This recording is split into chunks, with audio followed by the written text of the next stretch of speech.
Tunay nga pong mabuti po ang Lord, siya po ay tapat, at siya po ang karapat-dapat na bigyan po natin ng pasasalamat, mga kapatid. Napakaganda lang po ng kanta na yon kasi it reminds us that He is in control of everything, kahit po sa gitna ng mga pagsubok, sa ating pong mga pagpapalang natatanggap, sa masasaya at malulungkot na panahon ng ating buhay. God knows everything and God is in control of everything. Yun po, tayo po ay pupunta sa ating pong communion, mga kapatid, before we go to our preaching, ay unahin po muna natin ang ating communion. At pinapaalalahanan po tayo, no, mga kapatid, that the Lord is the one who really gave us life. He gave us everything. Kung patuloy po nating sasaliksikin ang Bible from the very beginning, when God says, let there be light, and when God created man, ay siya po yung nagbigay sa atin ng buhay. Winala po ito ng tao sa pamamagitan po ng ating pong mga kasalanan. Tayo po ay nawala dun sa buhay na ibinigay sa atin ng Lord in the beginning. But God redeemed us again. He restored our life through the life which is the Lord Jesus. No? Pero sabi nga po ng salita ng Diyos na marami pong tao na ayaw po doon sa light.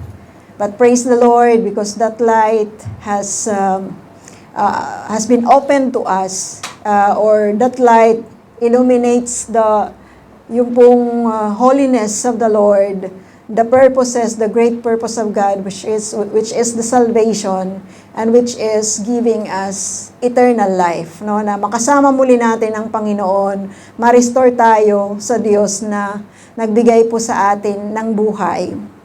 At sa tuwing tayo po ay nagko-communion, sa tuwing ginagawa po natin ang araw po ng pagkain po natin, no, ng bread and wine as a symbol of the sacrifice of the Lord Jesus, yung pong kanyang body at ang kanya pong dugo na nabuhos sa Kalbaryo. Alalahanin po natin that without God, no, ay hindi po natin makikita ang kahit na ano pong magagandang bagay sa mundo, no? So, kagaya nga po ng una kong sinabi, He gave us the light to see the life.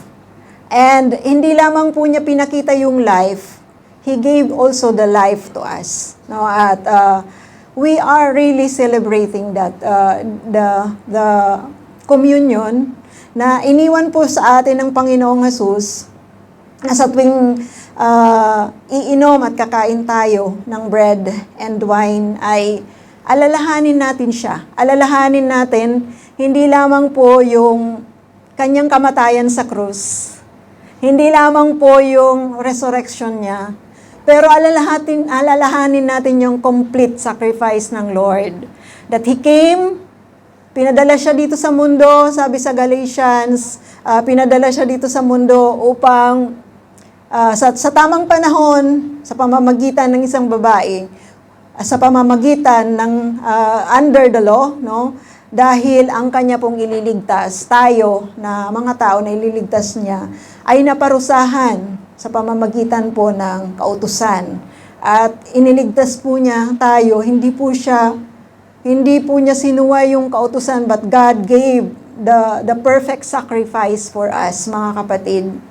At sa kanya pong pagpunta dito, He demonstrated everything, and yung pong kabuuan ng pagmamahal ng Diyos, no? So, patuloy natin siyang alalahanin. Yung buhay po natin sometimes, kung tayo po ay nakakalimutan po natin yung purpose, nakakalimutan po nating maging masaya, or na-overwhelm tayo ng fear, na-overwhelm tayo ng mga problema sa buhay natin. Remember that you are chosen by God. You are created by the Lord, at ibinalik ka niya uli sa Kanya. No? And He has a great purpose. Sabi nga ni Pablo, hindi ako nakatingin sa ngayon. I am looking at yung pong future, yung ating blessed hope, yung ating destination. At sa pamamagitan na yon, mga kapatid, sa pagtingin natin sa ating destination, which is in heaven with the Lord Jesus, having the eternal life and enjoying the presence of our God, no, in heaven.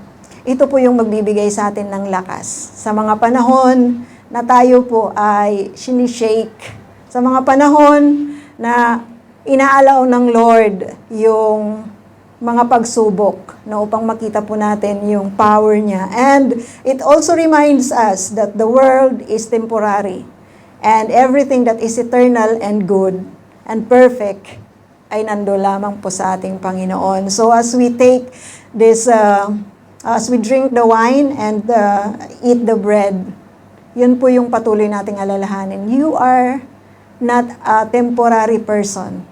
The promise of God is eternal, and dapat po na mag-dwell tayo dun sa mga eternal na bagay. Tayo po mga kapatid ay tumayo. And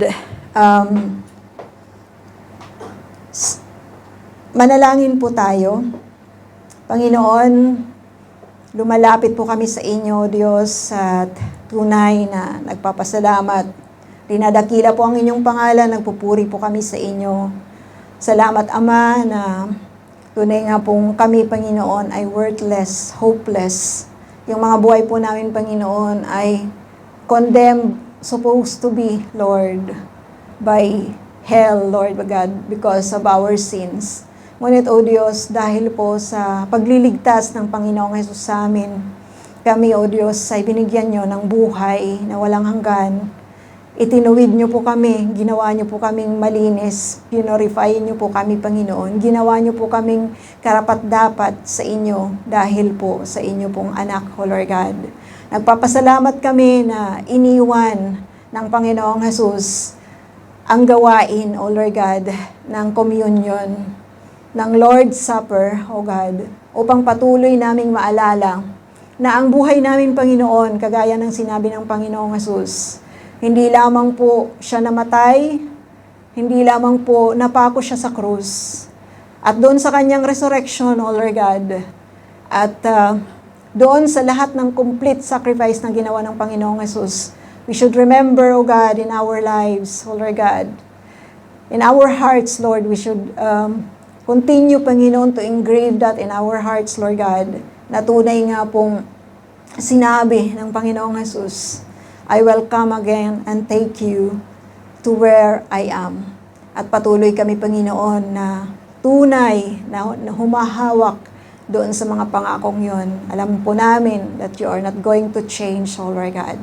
We glorify you, Lord, at tunay nga pong salamat, maraming salamat sa inyo pong pagmamahal, O God.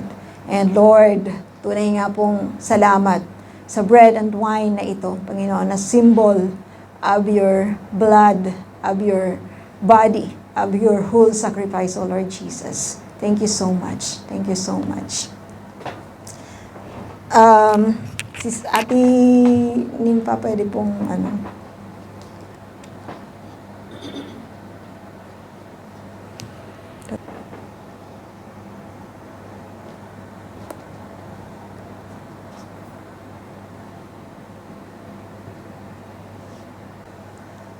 Noong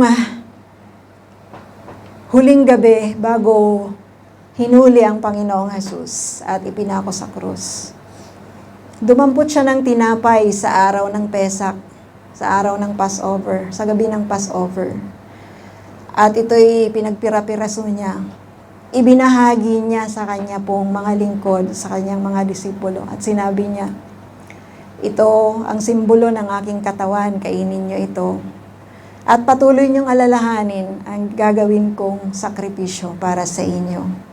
And as we eat this bread, we also, bilang mga lingkod, bilang mga disipulo ng Panginoong Hesus, let's remember yung pong sacrifice na ginawa niya sa cross. Let's eat the bread. Thank you, Lord.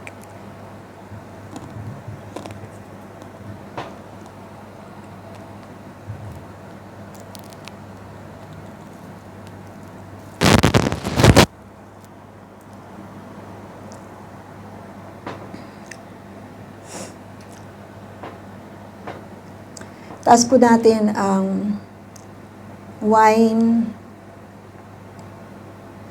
Sa gabi ding yun, pagkatapos nilang kumain, ang Panginoong Hesus ay itainas niya ang kopa at sinabi niya, yung kopa na ito, yung wine na ito, ay nagsisimbolo ng aking dugo na magsiselyo doon sa sakripisyo na ginawa ko sa krus sa pamamagitan ng paghahandog ko sa aking dugo.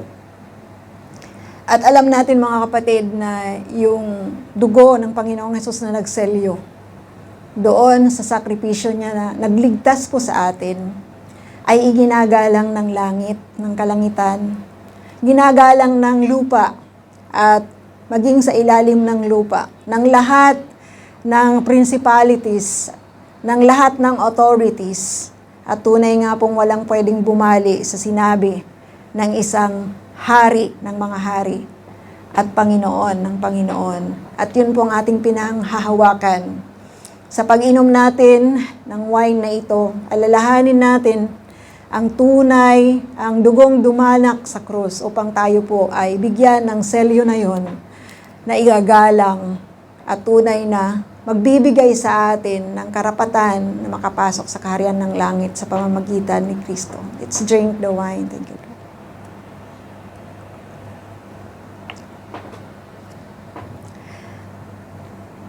Pumikit po tayo. Panginoon, salamat po. At tunay nga po, O Diyos, na sa amin po paglakad spiritually, sa lahat ng amin pong gagawin sa buhay namin, O Lord God, patuloy na kami po naway maglingkod ng mayroon pong katapatan sa inyo, Panginoon. Kayo po, O Diyos, ay aming pinupuri, dinadakila at sinasamba sa pangalan ng Panginoong Hesus. Amen. Amen.